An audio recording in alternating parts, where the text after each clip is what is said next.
11th की शुरुआत में तो भैया जोश में थे, सब ठीक चल रहा था। लेकिन जैसे ही 11 शुरू होकर 3-4 महीने बीत गए, 11 काफी टफ लगने लगा। कॉन्सेप्ट क्लियर नहीं होते, न्यूमेरिकल्स नहीं बनते, सिलेबस तो रॉकेट की तरह तेज भाग रहा है। एक सब्जेक्ट पढ़ लिया तो दूसरा पीछे रह जाता है, चैप्टर्स बैकलॉग रह जाते हैं, एग्जाम्स में सिली मिस्टेक्स हो जाती है और मार्क्स नहीं आते। आता है तो सिर्फ टेंशन। अगर आपके साथ भी ऐसा कुछ हो रहा हो तो घबराइए मत। अक्सर आपने देखा होगा, कई बच्चे जो स्कूल में 95% मार्क्स लाते हैं, वही बच्चे 11th में स्ट्रगल करते हैं। जो बच्चा स्कूल में स्टार था, वही बच्चा 12th में आकर कहता है, यार एक बार सिर्फ ग्रुप निकल जाए, बस इतना ही काफी है।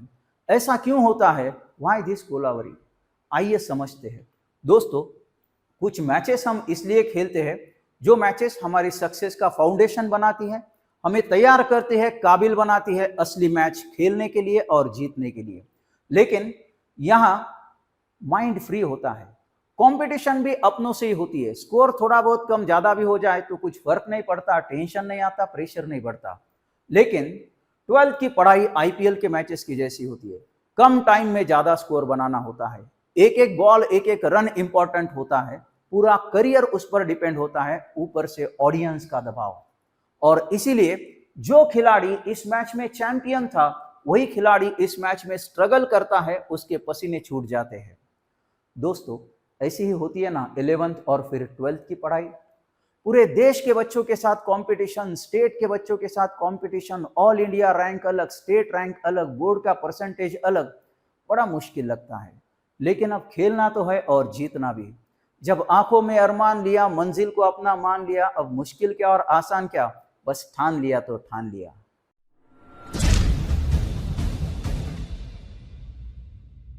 हेलो एवरीवन, हेलो चैंपियंस, मैं हूं कैलाश। दोस्तों, 11th की शुरुआत में तो सब हैप्पी हैप्पी होता है, लेकिन जैसे ही 3-4 महीने बीत जाते हैं, सभी सब्जेक्ट्स फ्लो में आ जाते हैं, तो बच्चों की प्रॉब्लम्स शुरू हो जाती है।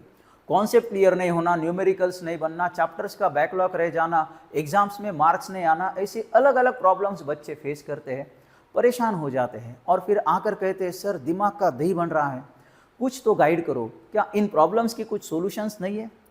तो डेफिनेटली बच्चों, इन सभी प्रॉब्लम्स की सॉल्यूशंस है, बस आपको इम्प्लीमेंट करना है।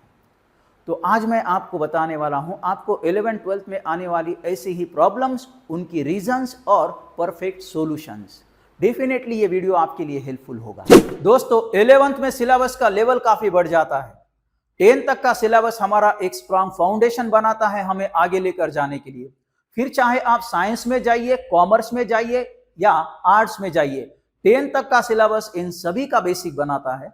और इसीलिए इस सिलेबस में सब्जेक्ट्स और टॉपिक्स ज्यादा होते हैं, लेकिन उनकी डेप्थ ज्यादा नहीं होती। यहां डेफिनेशंस, फॉर्मूला और बेसिक कॉन्सेप्ट्स पर फोकस होता है, लेकिन डेरिवेशंस और एप्लीकेशंस पर यहां जोर नहीं होता। और इसीलिए यहां पर सिर्फ रट्टा मारने से भी काम चल जाता है, और वहां वो गलत भी नहीं होता, क्योंकि रट्टा मारना भी पढ़ाई करने की एक मेथड ही है, और कुछ सब्जेक्ट्स में कुछ लेवल तक वो काम भी करती है। लेकिन 10th के मुकाबले 11th और 12th का सिलेबस बहुत बड़ा होता है, उसकी डेप्थ भी बहुत ज्यादा होती है। यहां सिर्फ डेफिनेशंस और फॉर्मूलाज याद करने से काम नहीं चलता, यहां उसका लॉजिक, डेरिवेशन और एप्लीकेशन भी समझना जरूरी होता है। यहां हर चैप्टर्स के अलग अलग लेयर्स होते हैं। पहले कॉन्सेप्ट समझो, फिर डेरिवेशन लिखो, फिर न्यूमेरिकल सॉल्व करो, और फिर रियल लाइफ एप्लीकेशंस भी देखो। और इसीलिए यहां सिर्फ रट्टा मारने से काम नहीं चलता। इसे हैंडल करने के लिए सबसे बेस्ट फॉर्मूला है concept plus practice plus revision plus test equals to success. दोस्तों, यही फॉर्मूला आपको पूरे 11th और 12th इन 2 सालों में अप्लाई करना है। यही फॉर्मूला आपकी नैया पार लगा देगा। दोस्तों, 11th और 12th में क्वेश्चन पेपर का लेवल भी चेंज हो जाता है। स्कूल लेवल तक कुछ क्लास में, कुछ सब्जेक्ट्स में कुछ मार्क्स के लिए हॉट्स पूछे जाते हैं, लेकिन ज्यादातर सब्जेक्ट्स में क्वेश्चंस बोर्ड बुक से ही पूछे जाते हैं। 11th और 12th में क्वेश्चंस कॉन्सेप्चुअल और एप्लीकेशन बेस्ड होते हैं। सबसे बड़ा डिफरेंस तो यह होता है, 10th में आपको सिर्फ बोर्ड एग्जाम का ही प्रिपरेशन करना पड़ता है, लेकिन 11th और 12th में बोर्ड एग्जाम के साथ साथ आपको करियर ओरिएंटेड एंट्रेंस एग्जाम का भी प्रिपरेशन करना पड़ता है। और सबसे बड़ी बात तो यह है, बोर्ड एग्जाम और एंट्रेंस एग्जाम इन दोनों का क्वेश्चन पेपर पैटर्न अलग अलग होता है और इसीलिए 11th और 12th में पुरानी वाली स्टडी मेथड काम नहीं आती। अगर नए मंजरों को देखना हो तो नई सोच और नया तरीका अपनाना होता है। दोस्तों, अगर आपको 11th और 12th में नॉलेज के साथ साथ मार्क्स ओरिएंटेड स्टडी करनी है तो आपको हर रोज जो टॉपिक क्लास में पढ़ाया गया है उसे घर आकर रिवाइज करना होगा और उस पर क्वेश्चंस की प्रैक्टिस करनी होगी।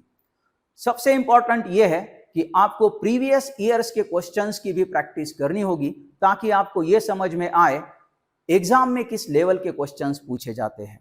आपको बोर्ड एग्जाम भी देनी है, इसीलिए स्टेप वाइज डेरिवेशंस, रिएक्शंस और अच्छी डायग्राम्स निकालने की आदत डालिए। दोस्तों, 11th और 12th में बहुत सारे बच्चों को टाइम मैनेजमेंट की प्रॉब्लम आती है।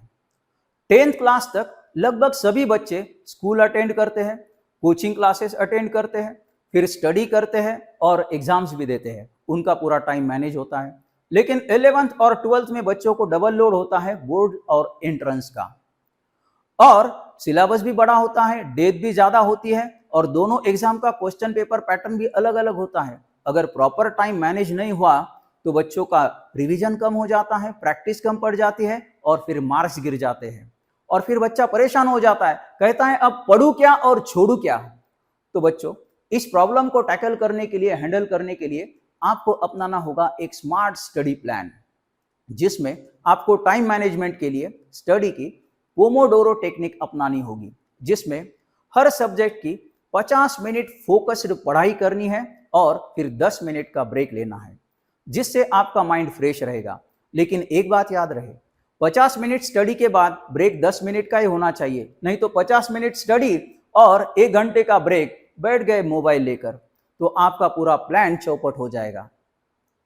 दूसरी बात, आपको 3 सब्जेक्ट रूल अपनाना है, डेली 3 सब्जेक्ट रूल अपनाना है, जिसमें आपको हर दिन 3 सब्जेक्ट पढ़ने हैं।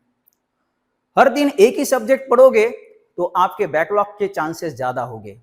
मॉर्निंग, आफ्टरनून, इवनिंग या फिर नाइट, इन अलग अलग स्लॉट्स में आपको फिजिक्स, केमिस्ट्री, बायोलॉजी, मैथ ये सब्जेक्ट्स अरेंज करने हैं। इससे आपके सभी सब्जेक्ट्स बैलेंस रहेंगे और बैकलॉग की आपकी परेशानी नहीं होगी। अगली बात, आपको रिवीजन स्लॉट फिक्स करना है, डेली रिवीजन स्लॉट। आपको हर सब्जेक्ट के लिए नाइट में 20 मिनट का रिवीजन स्लॉट फिक्स करना है। जो सब्जेक्ट आपने दिन में पढ़ लिया उसी सब्जेक्ट का फिर से आपको रात में 20 मिनट रिवीजन करना है। इस वजह से आपको वो ज्यादा दिनों तक याद रहेगा और एग्जाम में जल्दी रिकॉल भी होगा। अगली बात, आपको नोट्स क्लास में ही बनाने हैं। बहुत सारे बच्चे क्लास में रफ बुक यूज करते हैं और घर आकर घंटों घंटों तक नोट्स ऐसे सजाते हैं जैसे उनकी शादी का कार्ड बना रहे हैं। तो इसमें टाइम मत वेस्ट करो, नोट्स आप क्लास में ही बनाओ। जो भी आपके डाउट्स है क्लास में आपके सर से, टीचर से आप क्लियर करवा लो, उनमें फिर घर पर आकर टाइम पास मत कीजिए। तो इस तरह से अगर आप स्टडी करोगे तो आपका टाइम मैनेज होगा, ज्यादा से ज्यादा स्टडी होगी, प्रैक्टिस होगी, रिवीजन होगा और फिर आपकी स्टडी एग्जाम में मार्क्स में कन्वर्ट होगी। 11th और 12th में बहुत बच्चों की यह भी प्रॉब्लम होती है, टेस्ट में मार्क्स कम आ जाते हैं। जब बच्चा स्कूल में एग्जाम देता है तो क्वेश्चन पेपर देख के कहता है, अरे ये तो सर ने पढ़ाया था, कहा था इंपॉर्टेंट है, एग्जाम में पूछेंगे, और लो आ गया। लेकिन 11th और 12th में जब बच्चा एग्जाम देता है और क्वेश्चन पेपर देखता है तो कहता है, अरे ये कब पढ़ाया था। ऐसा क्यों होता है? क्योंकि 11th और 12th में क्वेश्चंस एप्लीकेशन बेस्ड होते हैं, अप्लाइड होते हैं, और इसीलिए जैसे जैसे सिलेबस आगे बढ़ता है बच्चों का प्रेशर बढ़ता है और एग्जाम्स में क्वेश्चंस गलत हो जाते हैं, फिर मार्क्स कम आ जाते हैं। फिर बच्चे एग्जाम से डरने लगते हैं, एग्जाम से दूर भागते हैं या फिर ज़बरदस्ती एग्जाम देते हैं। तो बेटा, सबसे पहले ये एक्सेप्ट करो 11th और 12th टफ है और सभी को टफ लगती है, लेकिन जो बच्चा कंसिस्टेंटली स्टडी करता है, कंसिस्टेंसी रखता है, टेस्ट देता है, वो बच्चा सक्सेसफुल होता है, जीत जाता है। और सबसे बड़ी बात, गलतियों से डरो मत, गलतियों से सीखो। कुछ बच्चे तो ऐसे भी होते हैं ज़्यादातर एग्ज़ाम में अच्छे मार्क्स लाते हैं, लेकिन एक दो एग्ज़ाम में भी थोड़ा सा स्कोर लो हो गया तो टेंशन में आ जाते हैं, डिप्रेशन में आ जाते हैं। तो बेटा, कंपटीशन के दौर में डिप्रेशन में मत आओ, क्योंकि नई नई मूंगफली बाजार में आने से बादाम के भाव गिरा नहीं करते। दोस्तों, हर एग्ज़ाम के बाद कुछ स्टेप्स फॉलो करो। जो क्वेश्चंस आपके एग्ज़ाम में गलत हो गए, रॉन्ग हो गए, उन्हें अलग से निकालो, टीचर से वो डाउट सॉल्व कर लो। दूसरी बात, एक रिवीजन नोटबुक बनाओ। उस रिवीजन नोटबुक में जो क्वेश्चंस आपको डिफ़िकल्ट जाते हैं वो उसमें आप नोट कर लो। जो सीली मिस्टेक्स आपकी एग्ज़ाम में हो गई वो सीली मिस्टेक्स वहाँ नोट कर लो, और अगले एग्ज़ाम में ये सभी गलतियाँ अवॉइड करो। तो हर एग्ज़ाम में आपकी ग्रोथ होगी, प्रोग्रेस होगा और मार्क्स बढ़ेंगे। 11th और 12th में बहुत सारे बच्चों को चैप्टर्स के बैकलॉग की भी प्रॉब्लम आ जाती है। कई बच्चे आकर कहते हैं सर हमारे चैप्टर्स कुछ मिस हो गए। कुछ बच्चे आकर कहते हैं सर हमारे कुछ चैप्टर्स पढ़ना ही बाकी है। तो वो बैकलॉग चैप्टर का बोझ उनको उनके सर पर लगता है, और फिर वो क्या करते हैं, जो चैप्टर क्लास में पढ़ाना शुरू है उसे छोड़ देते हैं और बैकलॉग के चैप्टर्स के पीछे लगते हैं। तो दोस्तों, ये गलती मत करो। जो चैप्टर आपका क्लास में पढ़ाना शुरू है, पहले उसे आप पढ़ो, उस पर की पकड़ मजबूत करो, और उसके साथ साथ थोड़ा टाइम मैनेज कीजिए और आप बैकलॉग के चैप्टर्स भी कवर कीजिए। तो इसी तरह से आपका रेगुलर चैप्टर भी होगा और बैकलॉग भी कवर होगा। 11th और 12th में बच्चों पर थोड़ा बहुत प्रेशर भी होता है और स्ट्रेस भी आता है, और वो जायज़ भी है, क्योंकि 11th और 12th में ट्रिपल प्रेशर होता है, बोर्ड, एंट्रेंस और करियर। ऊपर से घर वाले पीछे से दौड़ाते हैं और टीचर्स कहीं भागने नहीं देते। लेकिन बच्चों, आपको ये एक्सेप्ट करना होगा, 11th में थोड़ा सा स्ट्रगल करना ही पड़ता है। टॉपर भी स्ट्रगल करता है, लेकिन वो हार नहीं मानता। तो आपको हार नहीं माननी है, आपको वो प्रेशर, वो स्ट्रेस हैंडल करना है। इसके लिए आपको आपकी स्टडी में कंसिस्टेंसी रखनी है। जब आप आपकी स्टडी में कंसिस्टेंसी रखोगे, तभी आपका वो प्रेशर और स्ट्रेस कम होने लगेगा। तो ये थे दोस्तों आपको 11th और 12th में आने वाले कुछ प्रॉब्लम्स, उनकी रीजंस और परफेक्ट सॉल्यूशंस। अगर ये सॉल्यूशंस आप इंप्लीमेंट करोगे तो डेफिनेटली आप भी सक्सेसफुल बन जाओगे। Thank you very much.